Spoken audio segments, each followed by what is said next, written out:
I really would like to thank the organizer for their invitation today here at the Collège de France. And I was kindly asked to give a talk on image analysis for high-throughput screening, or HTS. Image-based screening is always referred to more like phenotypic screening. Phenotypic screening differs from what is most classically done target-based assays, where usually you look for modulators of an enzyme activity. On phenotypic assays, multiple enzyme or multiple target can be at stake. So I am more expert on mycobacteria. So this is a typical assay where you have a bacteria labeled with GFP that colonize macrophage labeled in red. And then what we want to look for phenotypic screening is phenotype modulator that transform what we call a disease model, mimicking pathology, so infection, to an healthy-cured model, where here you can only see almost clean macrophage and absence of bacteria. The phenotypic screening assays most often relies on whole cell assays, and from which we can actually deduce a lot of image-based parameters. Screening, or HTS screening, deals with testing multiple modulators. So depending on what is your background, if you are in academia, usually if you test 1,000 modulator, you call it HTS. If you're more on the large pharmaceutical side, you call HTS when you screen maybe 2 million modulator. Anyway, the development of an HTS assay relies on 4 main steps. First, the assay miniaturization. When you want to test thousands of modulators, you have to use a minimum reagent. Then the second step is a scale-up and automation using appropriate robot. The third step is obviously the screening, and often the fastest step that include image acquisition and analysis. And then the last part is data analysis that can last for days or years, leading to hit selection and then successful story. So I will first describe the techniques, and then I will give you 2 successful stories. Step 1, miniaturization. So now we mostly used a microplate with 384 well. So in this little plate you have little wells, 384 or 1,000 wells. The first thing you have to question yourself when you want to develop an assay is which cellular model. So can you have enough cells to put in this plate and testing your library? The labeling, do you use dye? Do you use cell-expressing dyes? The controls you choose. And then the image acquisition and the analysis. The second step is a scale-up and automation, the use of robot. The third step is screening and image analysis. So there is a clear link between which microscope, automated microscope you use, and which software you use for analyzing your image. Anyway, now you have automated acquisition. You have to also question which library of phenotype modulator. Are they chemical? Are they genetic? And then quality control. And then the last step is data analysis and hit selection. So for the step 1, I just give you a few examples of visual assays for model of infection. As I first mentioned, what we call the intracellular tuberculosis assay, where you monitor the infection of green bacteria in said red host cells.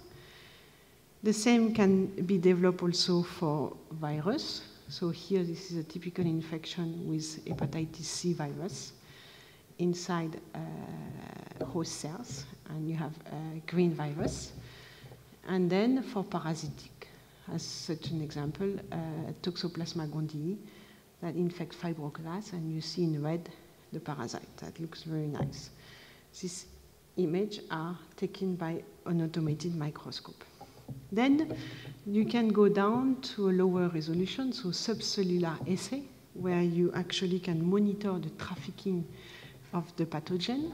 So this is a study we have been doing with the team of Carmine Böckreiser and especially Pedro Escol, who is here in the audience, where we look at the dynamic of the trafficking of bacteria with different organelles, and for example, mitochondria or Golgi or ER.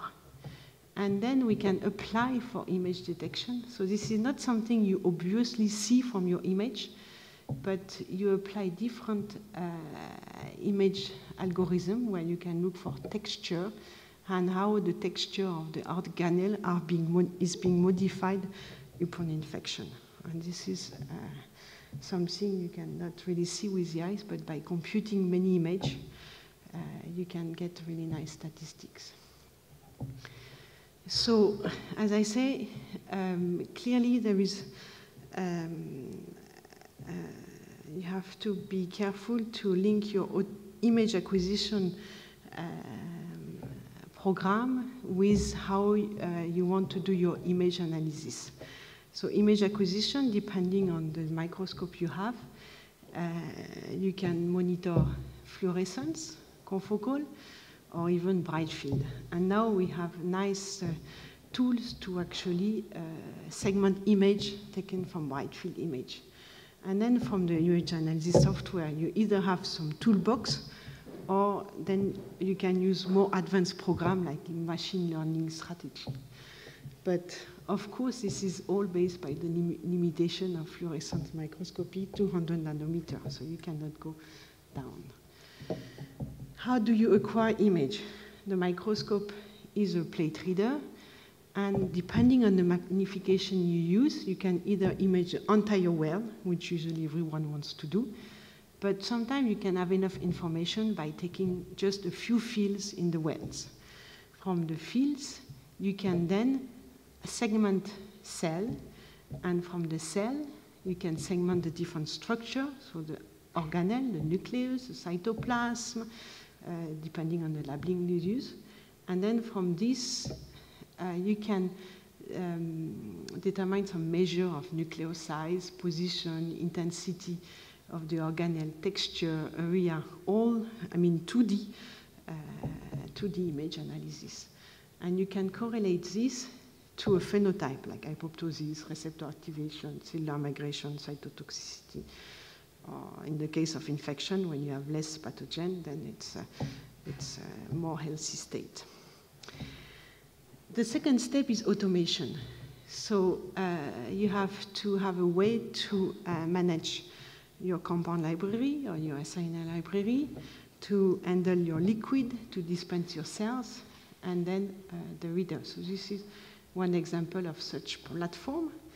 And actually, I just want to mention one specific liquid handler, which allows the biologist to use nanoliter scale of reagent.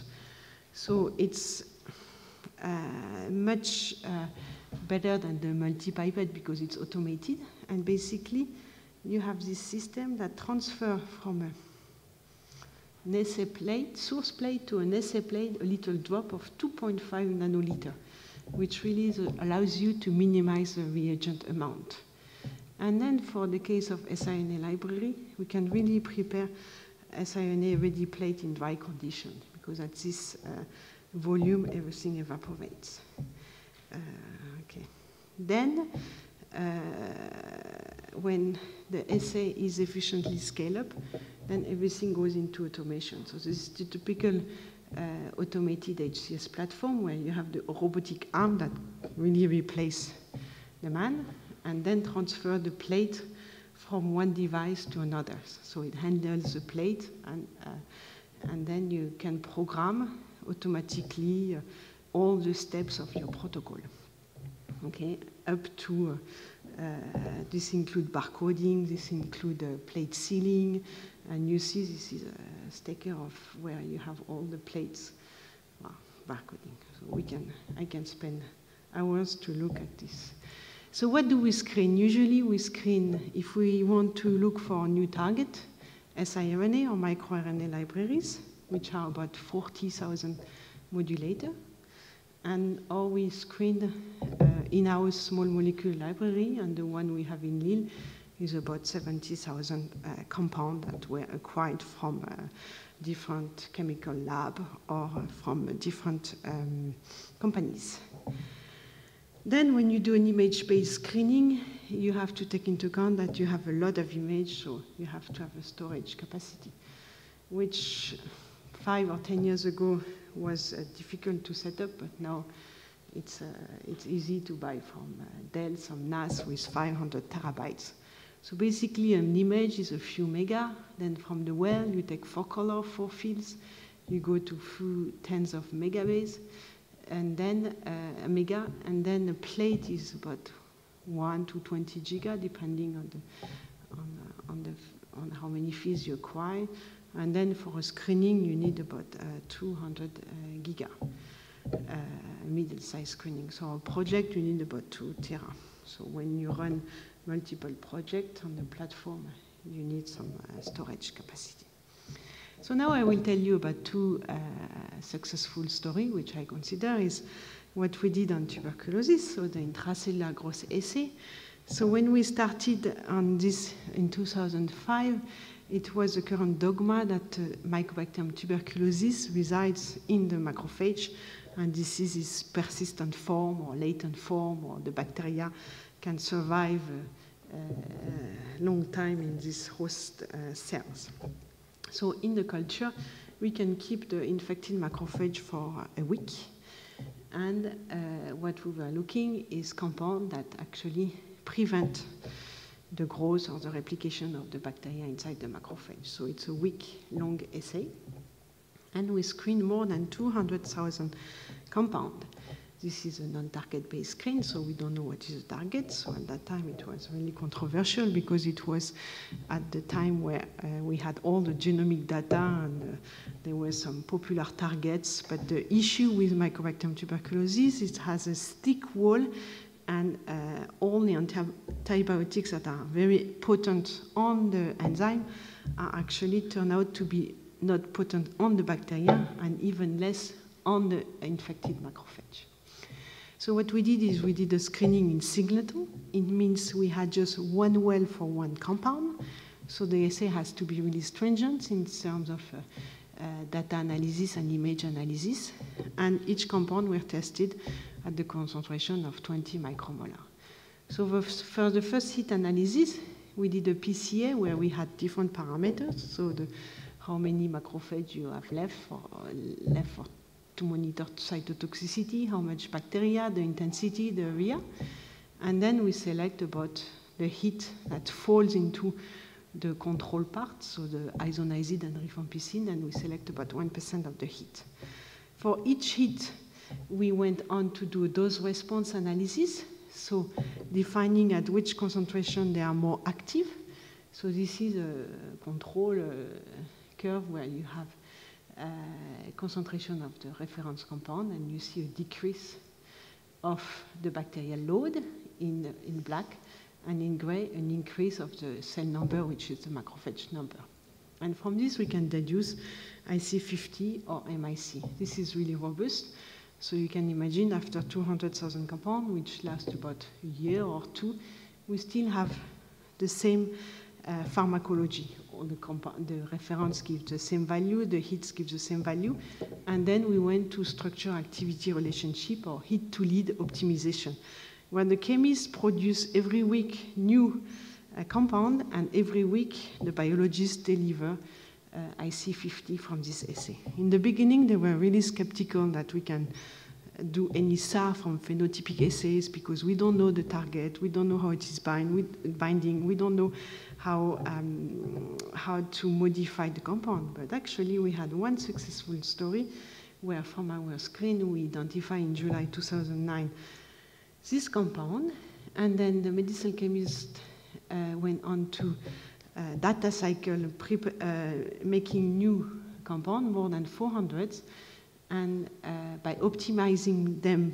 on the activity against intracellular growth of Mycobacterium tuberculosis in macrophage, as well as early admit solubility in vivo PK and vivo efficacy, we came up with this compound, in March 2011, so 18 months later, which has gained about 1,000-fold activity, going from a micromolar inhibition to a nanomolar inhibition. And this compound turned out to be effective into the mouse model of tuberculosis, where you infect the mice for several weeks, and you get 7 logs of bacteria in the lungs. And then when you start treating the mice with this compound, then you see a decrease in CFU, which means an efficacy of the compound, which we get at 10 milligram kilo at the same level as INH, isoniazid, which is a reference drug, or bedaquiline, which is another drug that is in current development for tuberculosis. This compound was licensed to a first spin-off of Institut Pasteur, and then now is going to enter in the phase 1 clinical trial in Russia. So that is quite fast from this hit to this preclinical candidate. Then another success story about how image-based screening allows the identification of a novel cellular pathway involved in analgesia. So how we came up to this point? We were interested into understanding a little bit more the Buruli ulcer and its causative agent, Mycobacterium ulcerans, which belongs to the same family as Mycobacterium tuberculosis. This is a disease that mainly occurs in Africa, affecting about 5,000 persons per year, so about mostly children, and that starts with the nodules, then becomes ulcerative, and these actually lesions are somehow painless compared to the extent that they can have. This mycobacteria is a typical bacillus that actually we know one main virulence factor that is being secreted. It is a mycolactone, it is a polyketide, the bacterial polyketide. And so the underlying question we had is why these lesions are painless? Can it be due to the mycolactone and its interaction with neuron? Mycolactone is known to be really cytotoxic, so we first studied whether this was caused by nerve destruction. Actually, no. We could find that when we add mycolactone onto neuronal cells, you have a sustained hyperpolarization, and this hyperpolarization could be a way to explain this absence of severe pain in this disease. So we were, to verify this and to confirm this, we were interested into fishing the receptor and also understanding the cellular pathway involved in this mycolactone-induced neuronal excitation or neuronal hyperpolarization. So from neuron, we went down to macrophage cell line that we were using a lot.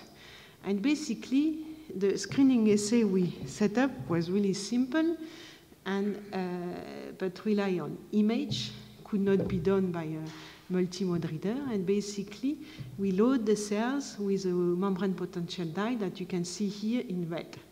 In blue, this is DAPI for labeling the nucleus of the host cell. And when you add mycolactone, you completely lose the red signal, which correlates with a decrease of membrane potential. So then we say, why don't we use this simple assay to see if we inhibit the expression of gene involved in the pathway of mycolactone by siRNA or chemical inhibitor, can we block the mycolactone action? So can we keep cells labeled in red? So this was a positive screening, and I always encourage to have a positive screening. So basically, the first part of an siRNA screening deals with gene knockdown. Like everyone knows, usually it takes about 72 hours, where you put first a siRNA in the plate, and then you add the cells, you let the knockdown to proceed.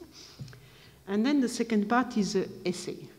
So we add our dye, which is debug, and then we make a first image, because as you may know, siRNA can be toxic. So when you test the entire library, we need to have a time 0, or call here time 1. Then when you add the mycolactone, you lose the fluorescence. So this was just one color image. So we didn't even use DAPI to monitor, to count nucleus. And then for the positive hit, then the second time point, the cells remains red, and then we calculate the ratio between after mycolactone addition to before. If it's below 0.4, which was our threshold that we established during the screening, the mycolactone had still its effect. If it's a high ratio, then it means we impaired the expression of something in the mycolactone pathway. Of course, when you test the siRNA library with 10,000 siRNA, you look for the first 1% hit selection, and we had 3 receptors, and one of them was angiotensin II receptor 2.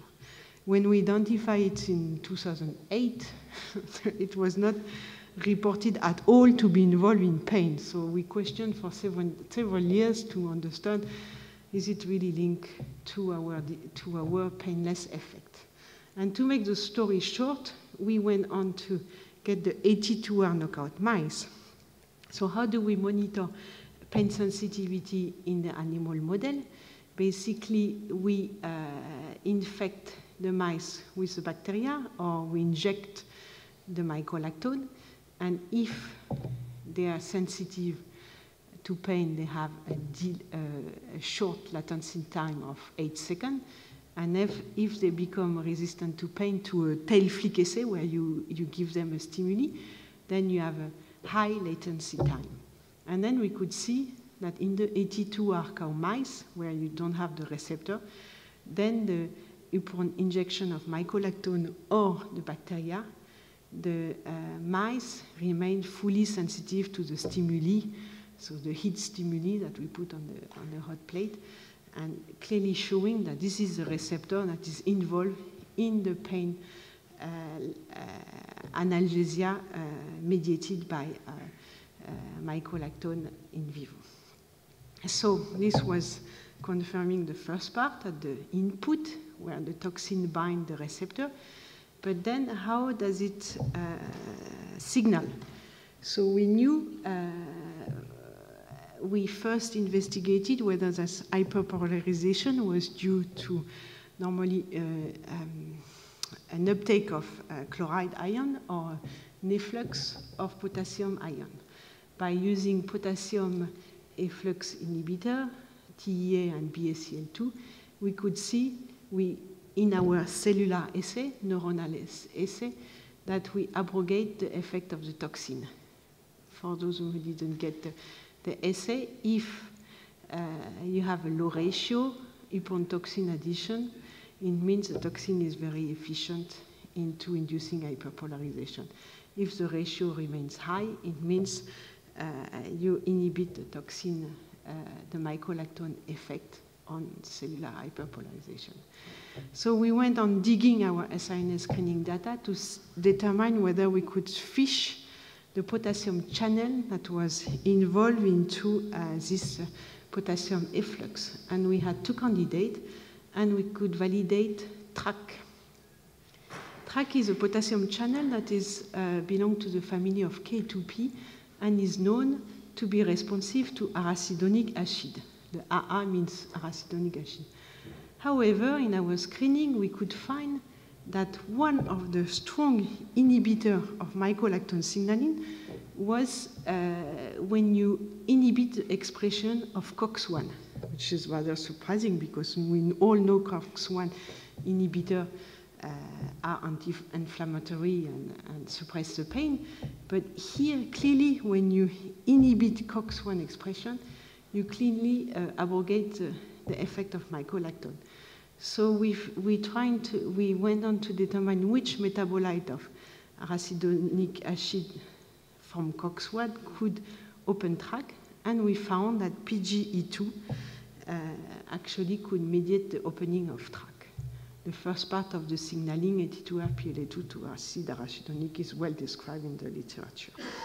So this is one first pathway that has been really well validated, because now when we take hex cells and we overexpress 82R and TRAC, hex cell doesn't express 82R or TRAC on the basal level, and then we add the mycolactone, then we have really a current. So where are we now?